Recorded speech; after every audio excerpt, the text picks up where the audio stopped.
Hello, gentle readers. It's October 15, 2025. Today is another episode of Logos 2000, 21st Century Foundations. What I thought to do today was talk a little bit about the software development. Software design and software development is the idea of expressing instruction in a codified form, embodying declaration and definition, which then, according to a model of computing as a resource model and a process model and a model of computing, acts in information. And then with regards to any kind of adapter, peripheral, the either relations to other sorts information systems in a distributed manner, say, or with regards to other kinds of input-output devices. For example, the plotter or digitizer, or something like from the era of the Commodore 64, the K-Pro sketchpad, which enabled one to use a stylus and draw onto a touchpad, I guess you'd call it today, although it only worked with the stylus. This is from like the 1980s or so, when those were readily available and inexpensive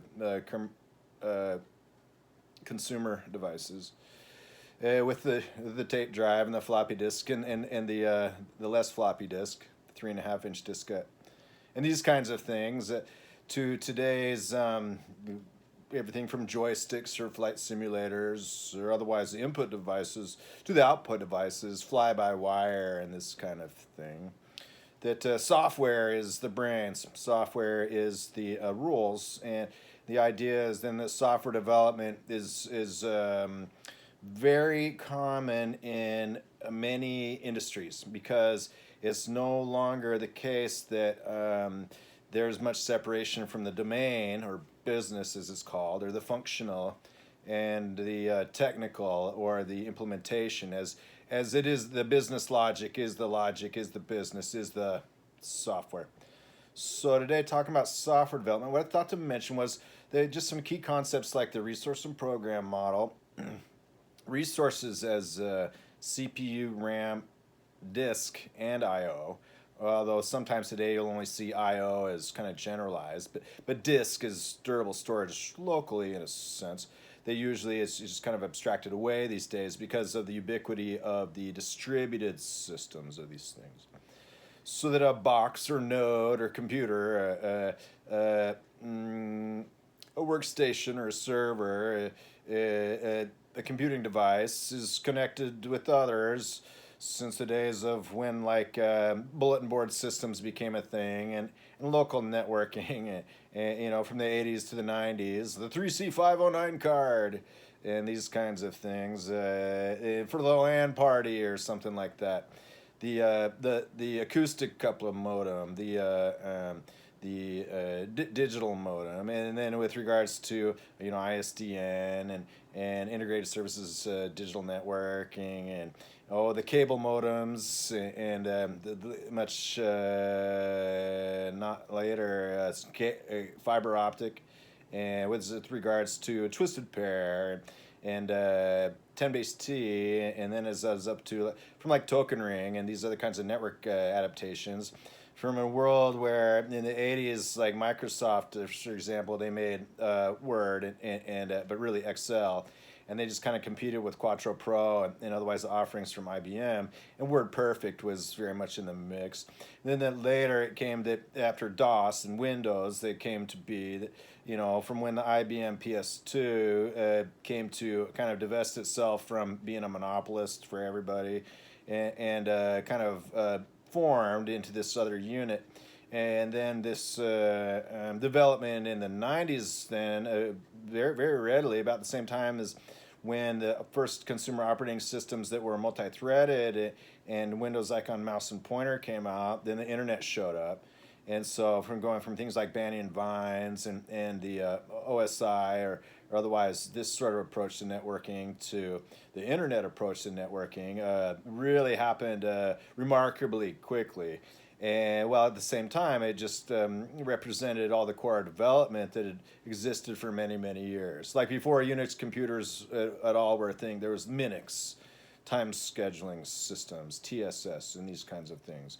That then all the things that today we take for granted as like miniaturized personal computers, now maybe not including laptops because they had to have the screen, but the personal computers were available in the 1980s already that were smaller than a paperback book, say, and compared to like the Apple Newton or something like that, what later became PDAs, where the Apple Newton had all kinds of peripherals and things that made it pretty cool, and then to Palm Pilot and otherwise personal digital assistants sitting on everybody's desktop and charging in the cradle and syncing and to things like the phone and later the internet telephone after the AB switch, after digital, after analog packet cellular radio, and then the phone and then the smartphone for the tablet, phablet, the handheld experience vis-a-vis the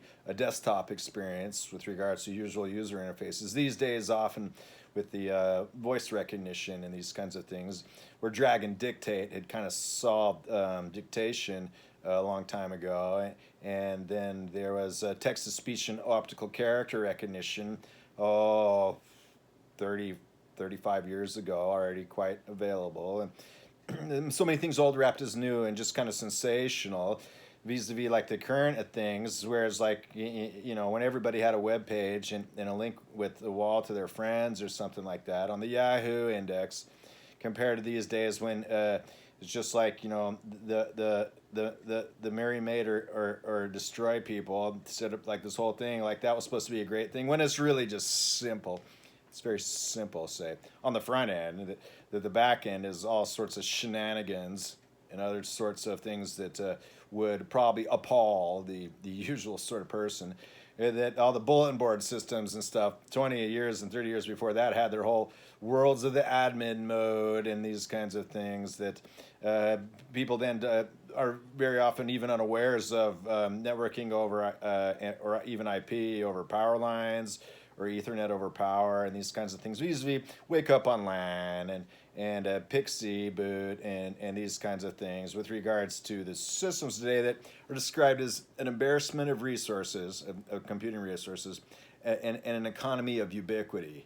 That it's so bog standard, almost the 99% of all this stuff, that then all this baggage or bloat, it's often called, is pretty easy to repurpose. And the old wrapped is new in the skinning of things. It's hard to find new ideas, where then today there's arisen a lot of the ideas of the AI, meaning just chatbots, which has existed since the 60s, 70s, and 80s. They had an online psychologist, at least in the 1960s. And Moravec said in the 80s they had a person in a brain in a box.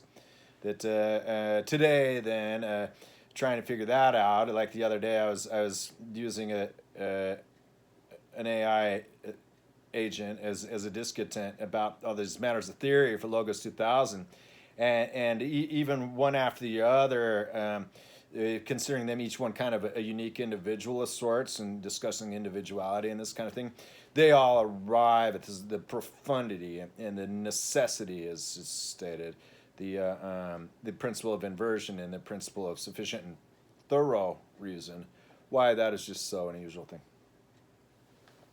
So computers and then resources, CPU, RAM, net and I/O, or disk and I/O, disk and net usually. And then for the facilities, oftentimes first you think of facilities like, well, a compiler facility or a test facility. And then the facilities here, though, are kind of categorized in the database, the message queue, web services, and file system, or file system, database, web services, and message queue. That the file system is structured data in a hierarchical manner according to uninterpreted octet sequences, otherwise are byte streams. The database is almost ubiquitously the after EF Cod and some relational algebra, not to be confused with Tarski's relational algebra, but they have common things they talk about. or these days as it really is, an RDBMS, a relation algebra with rows and nulls, because those don't really exist otherwise in the relation algebra. Then there's also the ideas of, what's the NoSQL then? It's like, it's a key value store. It's just an arbitrarily large unbounded array over the network. Is that complicated? It's like, no, that's simple. That's a real simplified thing with regards to caches and key value pairs and stuff like that. But kind of sitting under the database or as web service with regards to, that's not one of the facilities as caches. More as with regards to stores or state, is file system, the database. Message queues, offering their essential idea of a guarantee of delivery of a message with no drops, no missing messages, and no dupes, no duplicate messages, so that then each one can be considered an atomic sort of event in a transactional setting, that the file system has as atomic transactionality as it may be, and according to the file system adapter and the database by the database adapter and the conventions, the semantics of transactionality. The message queues do too. And then the web services describe remote procedure call rather abstractly, generally, and variously with regards to things like web services interop, WSDL, the web services description language, and this whole, the XML toolchain, and these kinds of things. And then today's kind of, after the fellows Fielding's REST, representational state transfer, or hypertext as transfer encoding of state, these sorts of ideas in terms of using HTTP binding, wherever you care to do it, with objects or coins or XML documents or JSON, JavaScript object notation, that's really come a long way after the development of Java. And I'm lucky that I studied Java in 1994, and today it's pretty big. And I studied Linux, after setting up my Slakware back in like 1995, and today it's pretty big. And besides C and C++, the other real usual heavy lifters and heavy hitters, that besides stuff like Python and Go and Ruby and Perl, of course, I haven't much looked to Rust, say, but they all have a common model of the declarative and declarations and definitions, source code, software development. So these four facilities then kind of represent after four resources. And then there's four kinds of surrounds. You consider that like login or monitoring and metrics and logs and caches, other kinds of support of peripherals or what are implicits otherwise, usually according to largely the open systems interconnection or the government's plan pretty much of this 7-layer OSI model. That's been around and is largely unchanged from the International Telecommunications Union recommendations of the ITU-T for telephony and ITU-R for radio and ITU-X for computers and stuff. Then the software has its development over time as being from just instructions like load, star, run, to something like structured programming after the procedural programming, just a list of instructions in a row, and then a structured programming when it's taking the abstraction, saying for the types basically, but there's three primary data types. There's textual, numeric, and calendric, and that's it. With everything else kind of being as of the textual, numeric, or calendric. And one might aver that then that directly gets into, well, where do IDs fit and where do names fit? And then with regards to codes and the enumerated values, and as with regards to IDs and the very ergodic, meaning from a large range and unlikely to collide, whereas the codes are oftentimes as much as anything else, the enumerated values of the modes of the items. And then with regards to the scalar and vector, meaning what's this attribute's value? Is it one, or is it unboundedly many, or is it a fixed amount? And how all the schemas tend to describe what those would be. And that covers so much of this schema.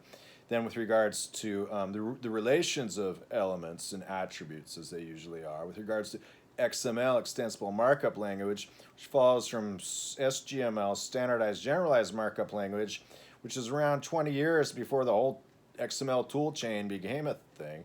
And after kind of HTML, after SGML, became everybody's web page language that was used to make a portable representation in an interchange format for the internet and similar means, as, for example, multimedia internet mail extensions, or MIME, is with regards to data, quite usually in messaging and these sorts of things, so that the nodes or the boxes or the instances and their CPU, RAM, and disk and net I/O with regards to their naming and directory interfaces become one big distributed system. And then the facility is for transactionality, file systems, databases, message queues, and web services, largely.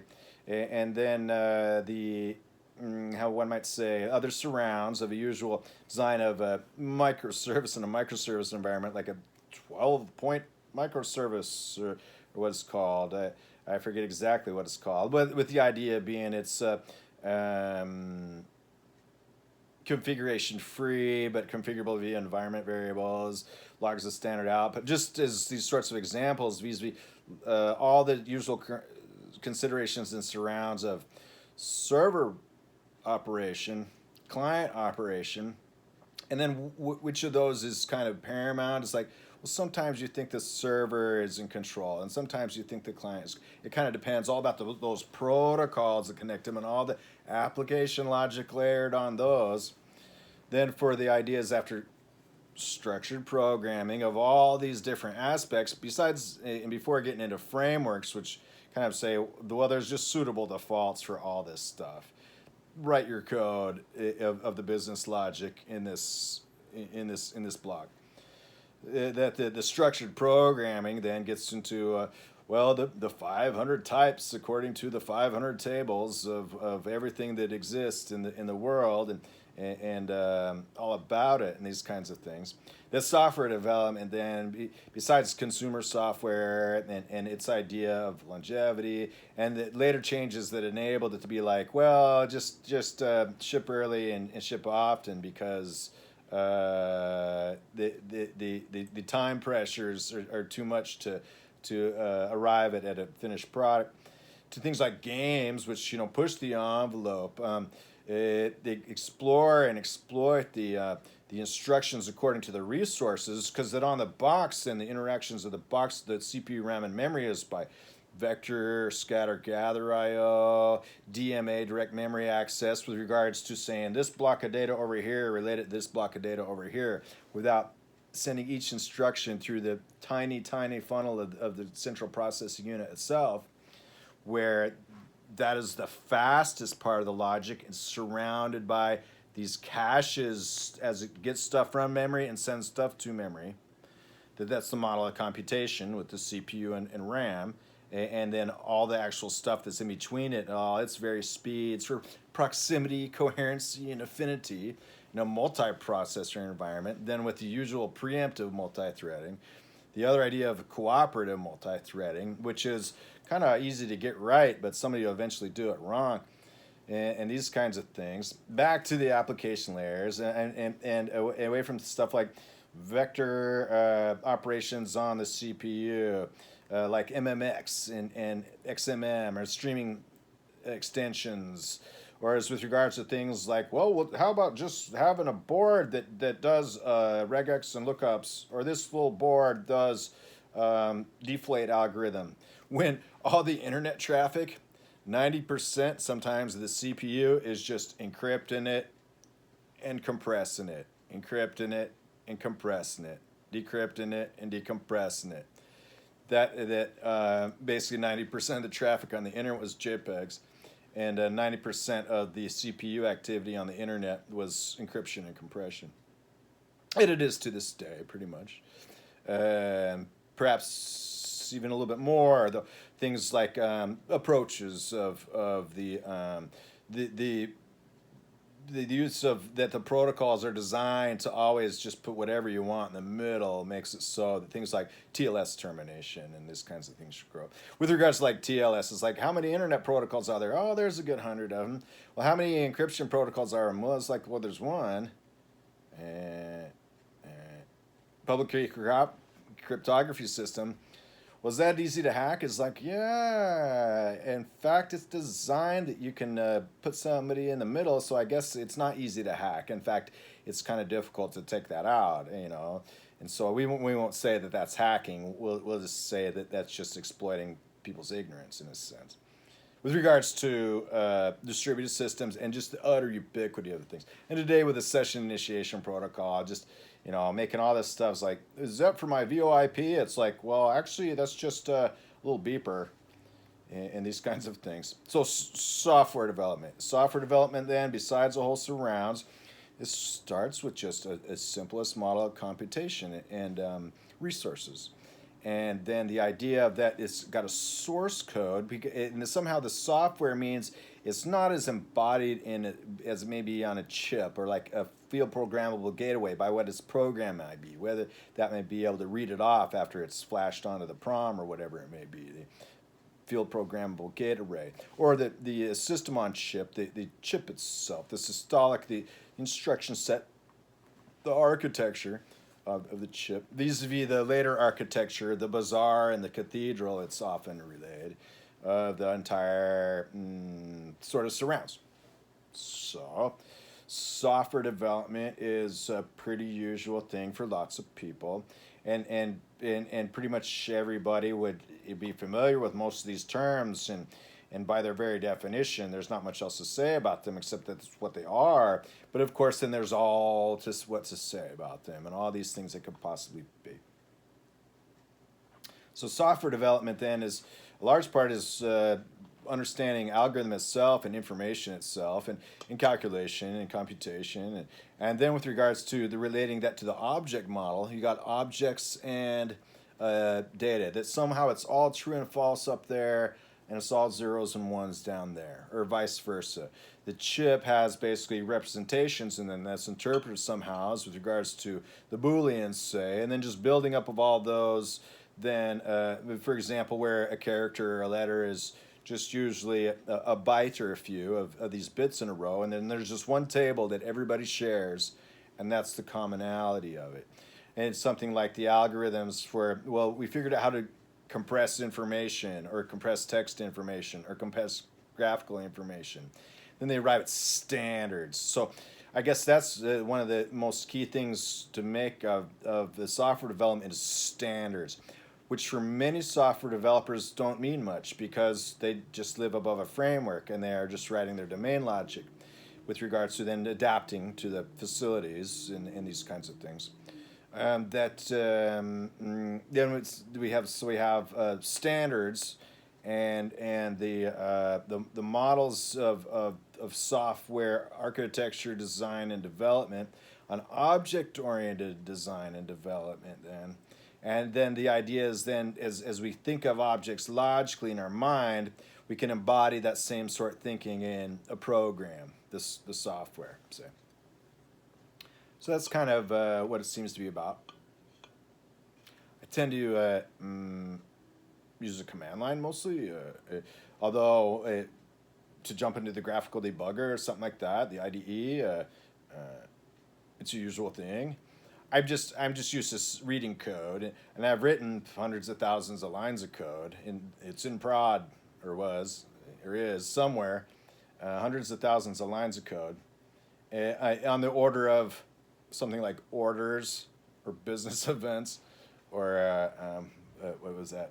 Manufacturing events, the scheduler of a capital industry, on the order of a large order, say. Then the ideas of the tools and the ubiquity of the tools is that then, hey, everybody dealing with a database uses the same sort of language to deal with it, SQL, with all its dialects and variants. Everybody dealing with a file system has got the exact same view of it. There are not that many rules, and it is very simple. And something like, oh, well, the web service is just whatever you want it to be. It's just remote procedure call. The message queue is like, well, it either pulls or pushes, and it either drops or dupes, and that's all there is to it. That these are the kinds of things. And then with regards to types, and the great thing after object-oriented systems and type theory, types really make it possible to write a program, and then with the assistance of the tooling, the compiler toolchain and the toolchain, to see that it is carried out, to make it so that the defined behavior arrives.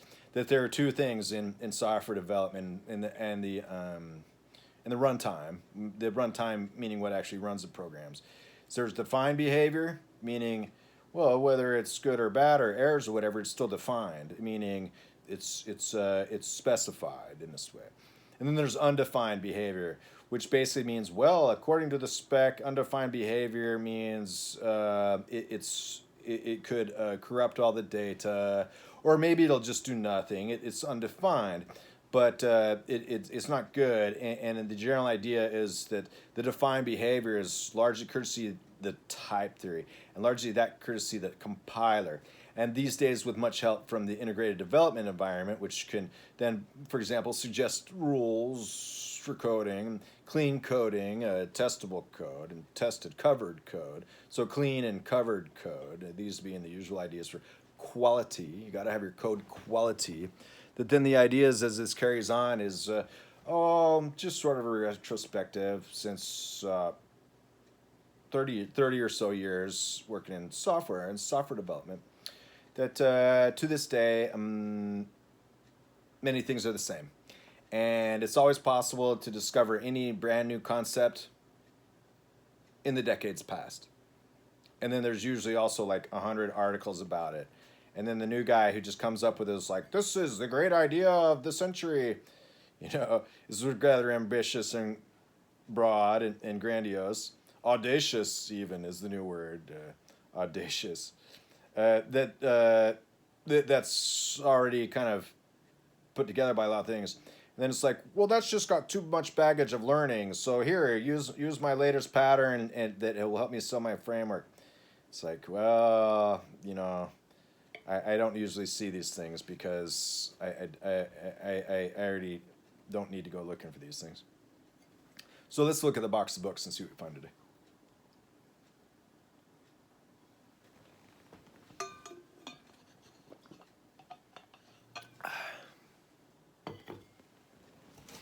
Program language design. So this pattern language is a program design is the patterns. So you got languages. It's like, well, this language has got to have words to be able to say and direct the instructions or advise the procedural or the functional of this routine, the runtime that it does the thing.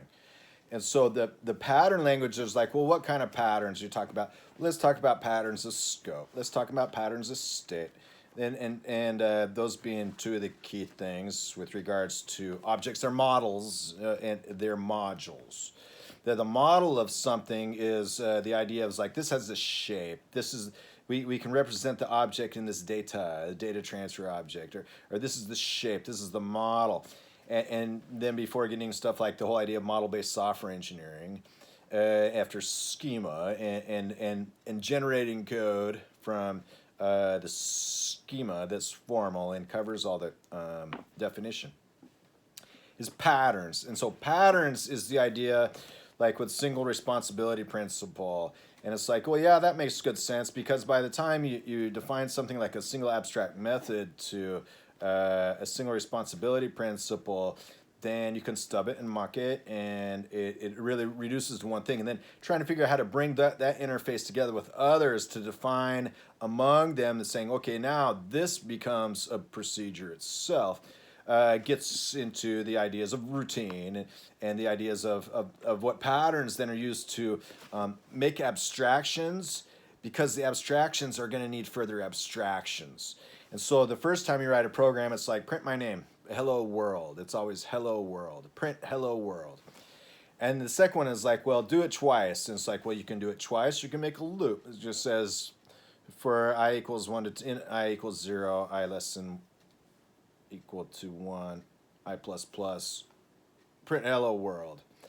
And then a third one and a fourth one and following could make it to parameterize that with regards to routines and procedures and functions of classes and objects and instances according to in their scope, their state, the parameters as what are constants to them but are variables to the routine. And so then with regards to the configuration in the code, the modules are what result of that. Because a module basically says, okay, this is just the program as it will be running according to this entry point, any number of exit points, or none, but are arbitrarily, definitely, at least some, nothing is forever, say. That these sorts of routines are very usual, and then the patterns that so describe them are quite common. Copeland and Schmidt, this is Addison Wesley or something, Addison Wesley. So this would be from the 2000 or something like that. But these pattern languages, program conferences for languages like 1995, for languages like Smalltalk or Algol or Modula or Simula or BCPL, well, B, C, D, C++, C with classes, Objective-C, these kinds of things. Lots derivative from Algol and Modula, 60s. Structured programming, object-oriented programming. So these patterns, he says, how to describe patterns. As already mentioned, all patterns within a system of patterns must be described in a uniform way. He says context, problem, solution. Name, rationale, applicability, classification, description, diagram, dynamic behavior, methodology, implementation, variance, examples, discussion, see also. So this is in the chapter 17, a system of patterns. So design patterns and catalogs, a system of patterns. Frank Bushman and Regine Munier. This paper discusses a system of patterns for constructing the architecture of object-oriented software systems. So this is a sort of book which, once read, gives all these ideas, because then one may apply all these different kinds of ideas to all these other kinds of ideas. Here's like a diagram of the usual sorts of data connection, the architecture diagrams. Like, where's the architecture diagram? It's like, well, let's just scratch one out right here. Vis-a-vis, but at the same time, this is the high-level overview, of course. And so it's like, where's the 30,000-foot view? It's like, well, here you go. These kinds of things. And so it's got clients and servers, and inside the server, he's got logs and a reactor, say. Reactor-based, it's a logging server. So the reactor pattern, client specifies self, understanding using the value model. Value objects and the idea of immutables, that's always a cool thing, because it's like they don't change, it's immutable.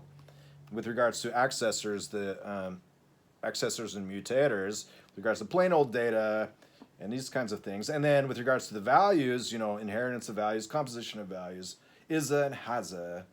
Producer repository consumer pattern. Now that's a great one, is producer consumer, or otherwise the idea of, or in events is called listener. So you can attach any number of listeners to an event, and they'll all fire and get invoked whenever the event happens. And producer consumer says, well, the producer is implemented and eventually produce something. The consumer is implemented and eventually consume something. So it's like, well, when we're writing to a message queue as like that's part of the stack, well, what do we write this code to? Is like, you don't think of it as a message queue at all. Just think of it as a consumer or a producer. And then thusly, if you write the code of that abstractly upon that, then your business logic will only be in terms of that. The code won't be polluted or cluttered, as it's sometimes called, with all these different aspects of the adapter, with a little bit of extra work up front, because otherwise the hello world bit is kind of like, well, instantiate my concrete adapter and send it some code. Compared to something like, well, I've got a library and it handles any kind of file system, database, web service, or message queue. And it's very simple about what it thinks of these things. And now just write to that, meaning when you write to something, that means to write code in that language, in those patterns, and in that style. Vis-a-vis, to say something in the language. Sometimes it'll often be said, who can speak to this? Meaning, who can speak to all of us? Who can speak about this matter? and who can write to this, meaning is like, well, we all have to write to this kind of code, that's what results written, and that's what results spoken with regards to these things. Compared to the usual idea, it's like, who can speak to this is like, can you talk to the box? It's like, no, that's not what we're talking about. Or who can write to this is, can you write to the box? It's like, no, that's not what we're talking about. But it's funny how that ends up being the same kind of thing. Architecture and communication, the pipes and filters. So pipes and filters, basically producers and consumers in a row. So all these patterns also reflect on their other patterns, but these are from many various authors, and there are a bunch of these conferences. So there's like hundreds and hundreds of patterns, and then they end up looking kind of the same. And then the ones that are patterns today are basically, I kind of ignore most of them, because I already write that way, so I don't need to even think about them. But that's after I've learned why something is so. And so that said, patterns are most usually in place for a good reason, but there are people who are much more intolerant and people who are much more tolerant. And then with regards to modern day code quality tools, they're generally intolerant. And I don't mind that so much particularly, though at first I found it just obtrusive and unhelpful. That I found it's later easier that if everybody's using the toolchain, then at least I don't arrive at a pile of code that was just is tough to figure out, or if it's even sensibly still building. That it builds. That it builds means the program compiles and runs. No, it doesn't mean it runs. It just means it builds. But that it builds means at least it compiles. And so that whether the build, though, it's a program itself, all these tool chains and programs are just software themselves. These are all just usual things in software development. Conway's law, organization follows architecture. Oh, this is just kind of like when you say somebody's like, well, have you ever heard the idea that when somebody has a pet, they end up looking like each other? And it's like, well, yeah, so what?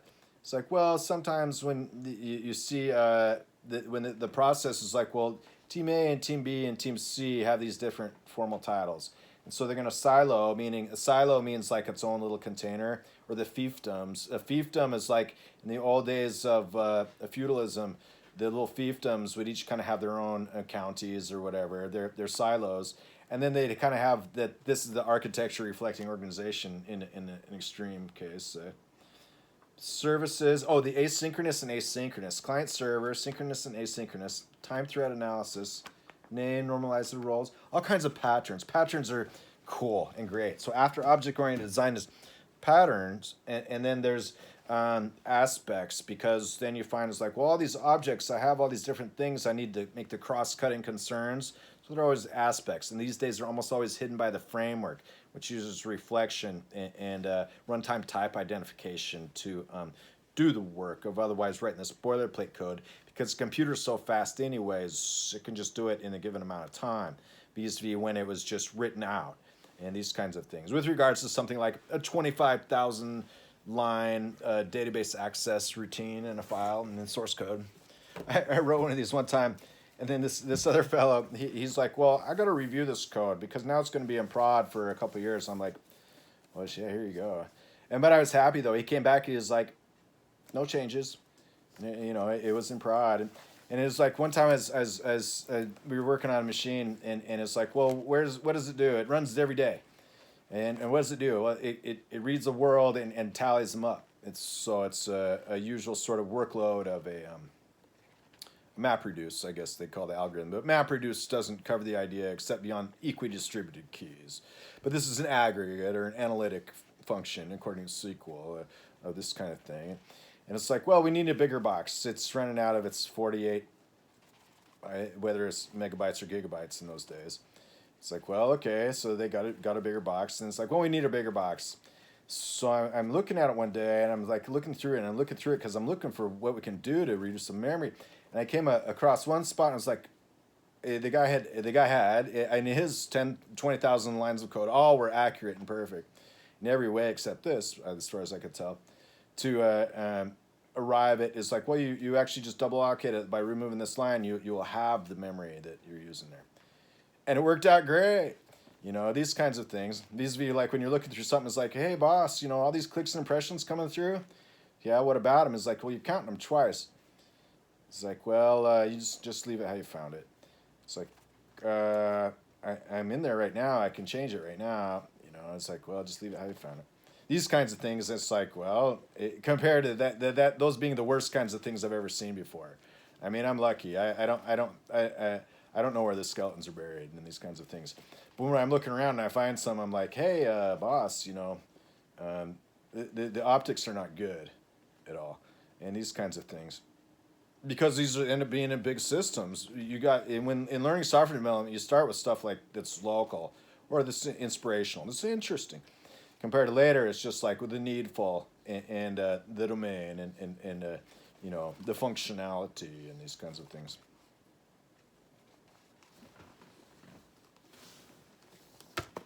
The Gordian Knot, political gridlock on the information highway.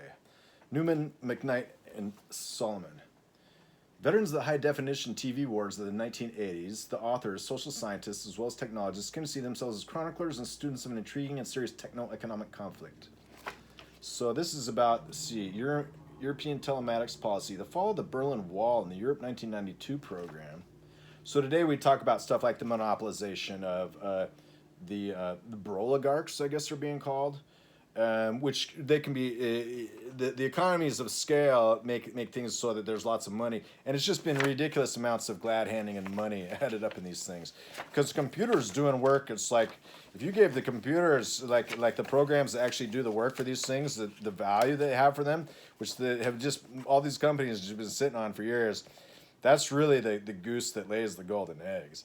And so anyways, all this stuff that's just like, well, it's complicated. You'd have to write an app for that. It's like, yeah, the app for that is not that big of a deal.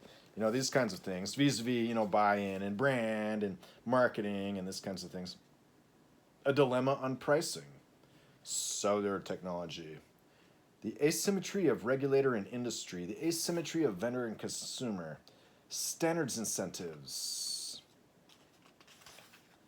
Political gridlock, dissimulation, the asymmetry of established power and newcomer, narrow horizons, cultural lag, technology push. These are concepts. Talks about Ma Bell. Ma Bell is the name for the old Bell telephone company, because then it became a monopoly and had to be broken. Oh, this is Haugeland's artificial intelligence. So cover with this candle wax here from reading it on candlelight before. Joan Haugeland's a Bradford book, the MIT Press, Cambridge, Massachusetts, London, England. This brought into the lexicon and language AI, and general AI. And here's talking about the tokenization of words of language. And he's got like a Sumerian cuneiform. He's like, what do these mean? Modern philosophy, as distilled in chapter 1, managed to pose, but not to answer, the following fundamental question. How is meaning possible in a physical mechanical universe? And so this is under the section of semantics, and then it has different transliterations of letters and words, formal calculation, well-formed formulas, breakfast, serve, fry, skillet. With regards to Lisp, the Lisp language is a recursive sort of language, and is based on lists. It's a list language. SHRDLU, so before there was Copilot or Google Gemini, there's SHRDLU, SHRDLU, SHRDLU. For all we know, that is also them. SHRDLU, Eliza, Perry, Mega, Giga, Copilot, they're all of a line. Vis-a-vis something like Russell and Norvig's AI, which is like this stuff that is not the secret sauce. And he says, perhaps artificial intelligence should be called synthetic intelligence.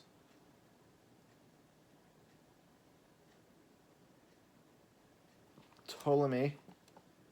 There are a few techniques for reducing search without danger of overlooking anything. That's like the other day I came up with, or a couple years ago, some years ago, I came up with this idea of pyramidal hierarchical search for finding particular details in like data partition in time and by various keys. So it's stored that way. And it's not in a database because it's meant to just be, it can be just thrown together in files and this kind of thing, which is good and bad because there are limits. And but it is for what it is. And I gave that to the AI a couple weeks ago and was like, this is one of the great things because you've proven that it does this and this and this better than any other way so far. I'm like, great. I should write that up and send it off in one of those diploma mills or something like that. Now this is an interesting sort of idea. An artificial intelligence approach to legal reasoning. So Anne Vonderleeth Gardner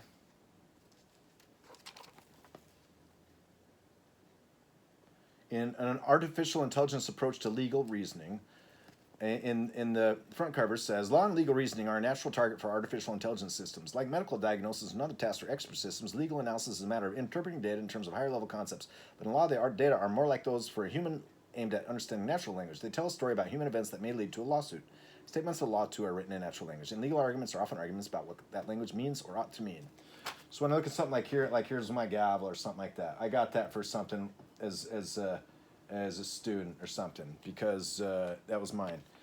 And so then, so with regards to legal reasoning, and for example, the idea of jurimetrics, this being the idea, it's like, well, according to our case law, we can put it into an expert system that according to any given events without otherwise contravening knowledge, then, and then in a legal setting, that had to be according to like discovery or the with regards to who can know what, vis-a-vis who knows, who pays, and who cares, or who cares, who knows, who cares, and who pays. The modern way of escaping legal liability of the anarcho-capitalists or anarcho-syndicalists, which I find is simply opportunistic, greedy sorts who only they don't so much care for the spirit as the letter of the law. And these kinds of things, that an artificial intelligence approach to legal reasoning, as you might imagine, gets into lots of details and issues of jurimetrics and AI. And this was published in 1987. Another Bradford book from the MIT Press, Cambridge, Massachusetts, and London, England.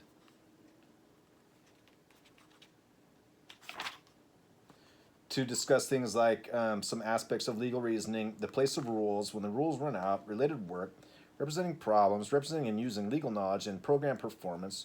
That these days, it is to be said that as far as a language model, of a large language model, is by a neural net, really only what it ends up being shown is whether it's an expert system.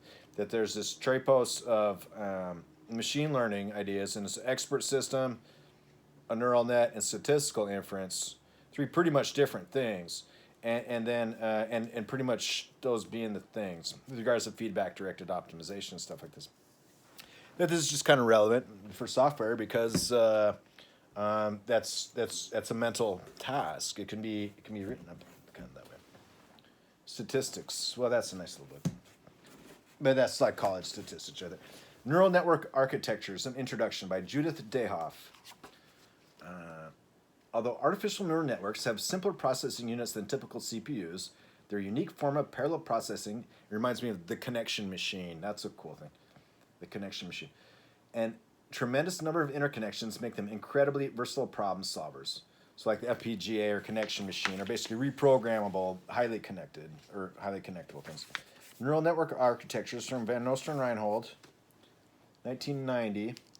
Early adaptive networks, Hopfield, back error prop, back prop, competitive learning, lateral inhibition, the brain and its neurons, biological synapses, the Kohonen feature map, counterprop, applications, future directions. So Hopfield and Kohonen.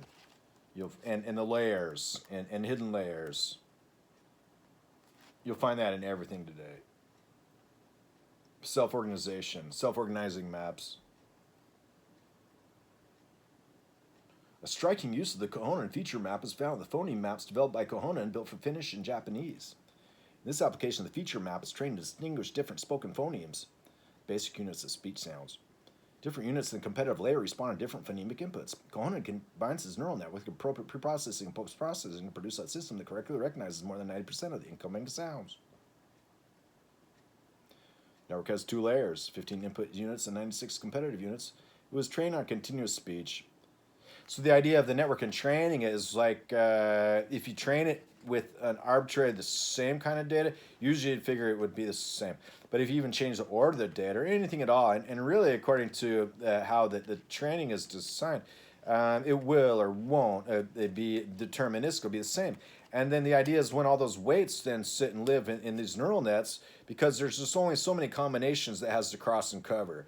Like in signal analysis, when you have super sampled a signal you can, that at least twice as much by Shannon and Nyquist, you can say, I can reconstruct a symbol. So given the training set, you can say, well, given this training set, I can reconstruct the supervised outputs, because every training set just has somebody sitting there for the billion times it tries to run until it, because it's basically, it's kind of like, it's kind of sad when you think about this kind of reasoning, even on the large scale, when it's like a genetic algorithm and meaning evolution and survival of the fittest, because all the intermediate results are discarded.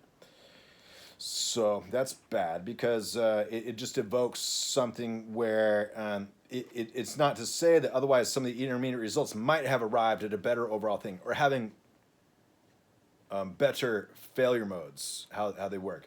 Because then at the end of the day, when this goes off the rails, it's not an expert system. It's like, well, what happened? It's like, well, it computed wrong. And it's like, so why did that happen? It's like, well, we can put an error bound on that it won't happen, but when it does, it doesn't know the difference between good and bad at that point.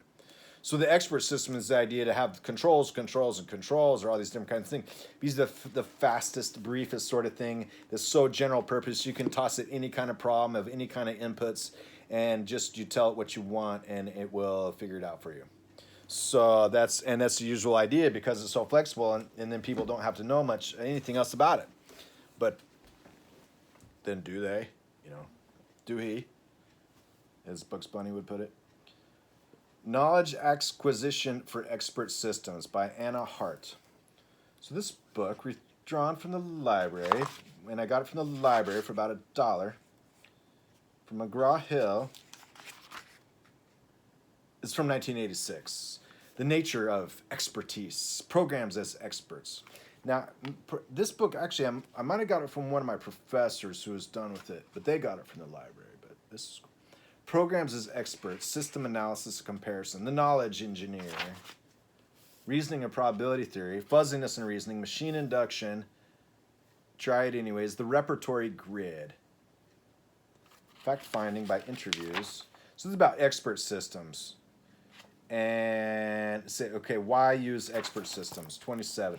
So people put down expert systems because people say, well, it's too complicated. Maybe they'll have a contradictory rule. We can never figure it out. It's too complicated. We just don't know. It's like, well, if you don't know, then you don't know. And the whole idea of things like ISO 9000 or whatever it is, or ISO 6000 and 9000, the idea of saying, you should be able to read the manual, read the fine manual. Why use expert systems? An expert system should be useful and be produced to serve a need. Most of the successful systems in use at present, apart from the pioneering systems mentioned earlier, are rule-based programs that perform tasks that could be regarded as rather tedious.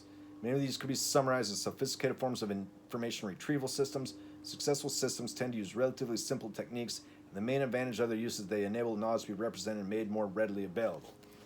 Yet, so as far as a rules engine goes, and rules engines are normally like on the order of financial events, send each one to its bucket.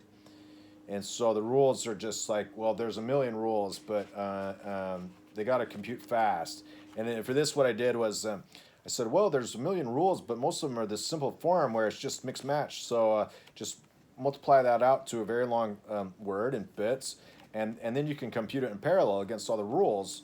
And even though it takes up a bit more space to set up, it scales it much better in the thing. So I've formally broken what was this factorial case now down into a subfactorial case. These kinds of things make for then it's like, oh, well, I'll be dang, that really does speed it up more than a linear speed up that's gained by the embarrassingly parallel. Cluster analysis in the grid. So this is basically showing this like, well, expert systems can use neural nets, and neural nets can result expert systems of this sort, and these kinds of things. Guide to Telecommunications Transmission Systems. Herdemann's Guide to Telecommunications Transmission Systems. So this has got all the networking of the day. So this is from Artech House. They're a great little publisher with regards to this kind of stuff. Boston and London. And 1997. So telex, telecom, CCIT. That's the CTIT became the CCITT became the ITUT. With regards to International Telecommunications Union, IEEE, and these kinds of things. Introduction to document imaging. So this is just about, you're working in software, everything is a document. These days people think PDFs or, the memo or the note or whatever it is. Networks and imaging systems in a windowed environment. So this is kind of what we're talking about, this is just a book about, say, well, you're just curious about what's document imaging and how to have that. So when you have a library, say you have millions and millions of records and fields, how to put them together. So at this point in time, I'm just kind of leafing through these books. I've kind of looked through these all before. Cryptography, Theory and Practice, CRC Press, Stinson. This is a great little book. I mean, it helps build up what are the key things in cryptography versus today is well, what's our cryptography? It's it's a standard one. It's how do you use it? It's it just goes in and comes out. It's well, who wrote it? It's well, it comes from the framework. Well, who wrote that? And it's well, it comes from a library. Well, okay, can I get the sources for that? It's yeah, in fact, it's inextricable from all this other stuff. It's so for what we use, can I just use that? And it's well, no, not unless you want to tear it out and rebuild the whole thing. It's well, it's just easier to write a new one. By the time you get abstract syntax notation 1 figured out, and a tiny subset of the 50,000 OIDs, object IDs that are in its secretive little world, then you end up with 12 algorithms and 5 methods and these kinds of things for the cryptographic signatures. And so then for the actual algorithms themselves, those are all specified in the IETF RFCs. And so it's possible to just say, well, you mean since everybody is using RSA or DSA, and that's it, can we just write a tiny little thing for that and just be happy? Can't we just be happy? It's well, yeah, I have to it, but anybody else who sees it will think that's irrational because somebody already did it for them, and they don't want to have any kind of a responsibility, because many times the single responsibility principle is a little overloaded. These kinds of things.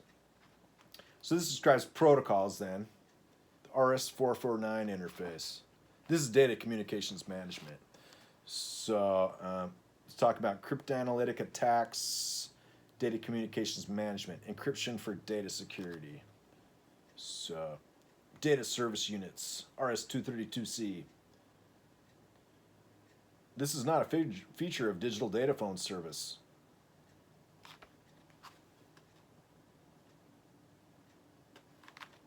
Comms. 1984. It's penciled in. This book cost $1.50 at some point. I don't recall exactly what I paid for it. Sometimes the books will have once had a how might say, their sale price, and then later it's a less price, and then 10 or 15 years after that it's well, they're free or they're much more. The Illustrated Computer Dictionary by Donald D. Spencer. A picture of a man standing next to a shelving unit of some hundreds of magnetic tapes. I think they call those 12-inch tapes. I'm not quite sure. They're across. They're hundreds or thousands of feet of tape. In front of 3 units of how one might say a tape-to-tape real machines. With regards to these being files, in the file system, those tapes are just files. All these kinds of things. Oh, and it's just a dictionary. It's mostly text, and then it's got something. Here's a dual inline package, or the dip switch. There's dip packages, and then the dip switches were the little option switches you can set when setting things with the dip and the dip switch. Charles Mann. It's got his picture in the dictionary here. Mazer, Mark, Mantissa, Management Science.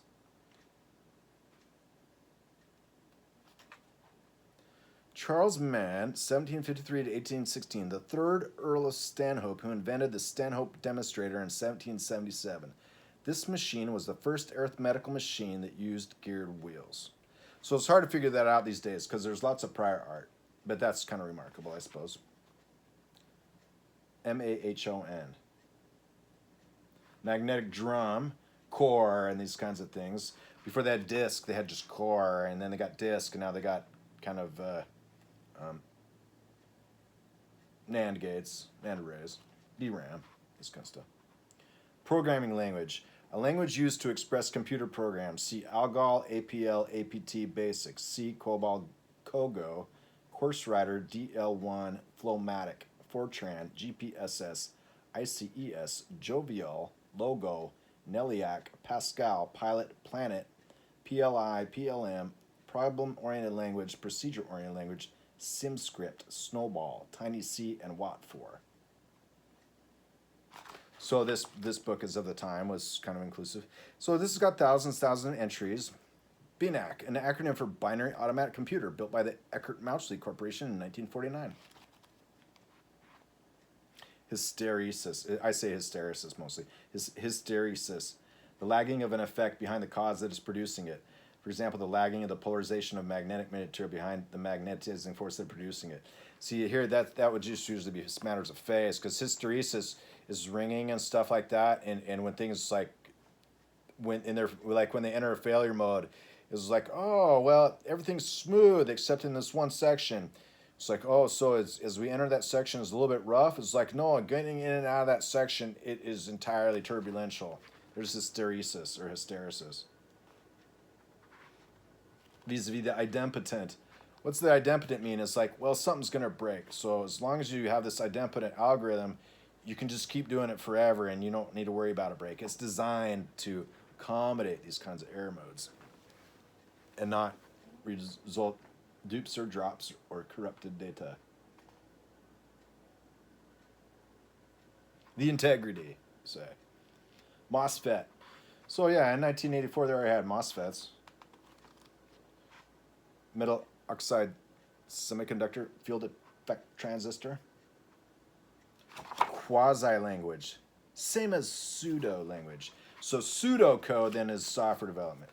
Pseudo-code is the idea is like write it in the terms, what it is, what it does, and answering all the question words about it. Then that can get closer and closer to the language that it's going to be in a formal computer language. So pseudocode is at least always has it that any source text itself is kind of a pseudocode itself, and also any kind of the specification is kind of a pseudocode itself, and then even the idea of all the ideas about it is sort of a pseudocode itself. Software development. Well, all right then, general readers, that's what for today, fellow Earthlings. There will be about software development today and yesterday.